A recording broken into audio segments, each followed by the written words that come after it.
And we're back, and this time I'm going to give you more tips on editing the sky in Adobe Lightroom. I've already shown you how to use the linear gradient.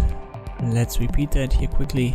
I use the auto edit and I give it some additional manual adjustments.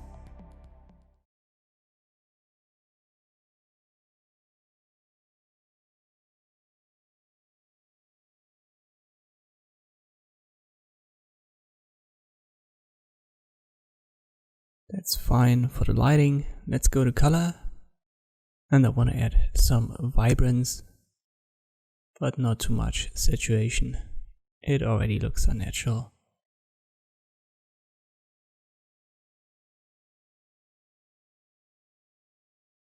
This value should be fine. Now I'll add the linear gradient. If you don't know how to use it, I've done more in-depth videos about it.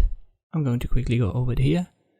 So I want to make the sky more bluish, so I go down with the temperature to the blue. I'll go down with the exposure.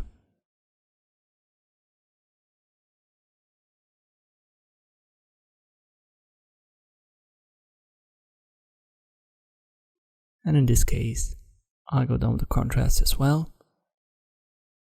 Saturation is the next parameter that you want to adjust here. And it already looks nice compared to the original. But let's just say it's not enough for you. We can go back to the edit and use the color mixer. Use the target adjustment tool. And you can see when you left click, it automatically sets the color mixer to that color. You can drag it to left and right while holding the left mouse button to change the hue, but we want to only adjust the saturation and a little bit of the luminance. And we do that obviously for the blue color.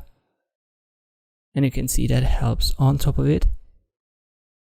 Sometimes you want to add a little bit of purple and turquoise, as there's sometimes a little bit of this color tone in the sky. If that is still not enough for your examples, for your photos, you can use a brushing. Make sure that the plus sign is activated and you start a new brushing. You can adjust the size with the slider. And there's a drop down menu. So if you want to use a feather, you can set that via the drop down menu.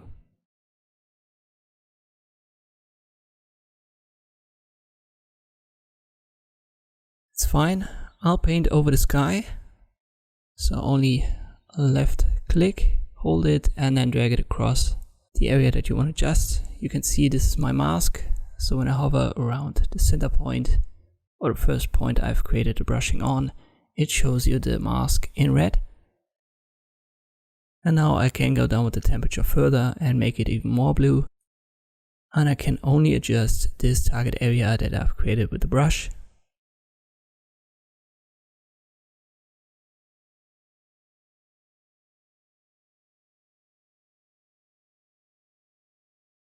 And it has a color function that you can open down here. You can pick a blue color and then paint on top of it to make the mask a little bit stronger, and it becomes even more bluish.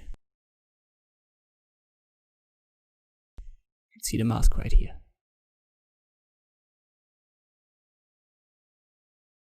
I've overdone it here a little bit to show you how powerful this tool is. You can see we've got a very boring sky in the original, and we could add the bluest sky imaginable. If you want to get rid of the brush, just hover over the first point, so this circle, then right click and delete it. And this is how you can turn even the most boring sky into a blue sky using Adobe Lightroom. Thank you for watching, and I'll see you next time.